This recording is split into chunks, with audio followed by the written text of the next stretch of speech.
पण आंदोलन कुठं भरकटत आहे का असं वाटतंय का तुम्हाला, किंवा राजकारणाकडे जात आहे का? हो, आता आता आता काय झालं, सामाजिक टच बाजूला राहिला, आता राजकीय त्याला वळण लागू राहिलं हळूहळू या लढ्याला. आणि सांगतो ना मी, हर्षवर्धन जाधवांनी मराठा आरक्षणासाठी, मराठा समाजासाठी राजीनामा दिला आमदारकीचा. ते देखील अंतरावलीमध्ये आले होते. ते देखील म्हणलं दादा माझं नाव घ्या. जरांगे पाटील त्यांनाही पाठिंबा दिला नाही. ते आज वेल एज्युकेटेड माणूस, समाजासाठी त्याचं योगदान आहे. बरोबर. तुम्ही त्यांचं नाव घेतलं असतं ते खासदार आमदार असते ना. आज हर्षवर्धन जाधव आज आमदार असते. हे कुठेतरी मला पटत नाही. ते मी समाजापुढे आणतोय. समाज काय झाला, समाज जरांगे पाटील आमचं दैवत, आमचा नेता.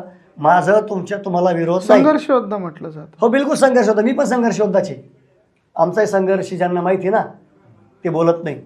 आता जे आंतरवालीच्या उपोषणावर लाठीचार्ज झाला तेव्हापासून जे जरांगे पाटील परिचयाचे आहेत तेच मला ट्रोल करताय, तेच विरोधात बोलताय.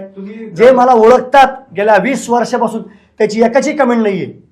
माझं काम चालू होतं, चालू आहे आणि चालू राहणार. सुनील कोटकर थांबणार नाही, कारण मी विडा घेतलेला समाजसेवेचा. मी रस्त्यावरचा कार्यकर्ता आहे ना. मला काही माझ्या राहायच नाही काही गमवायला.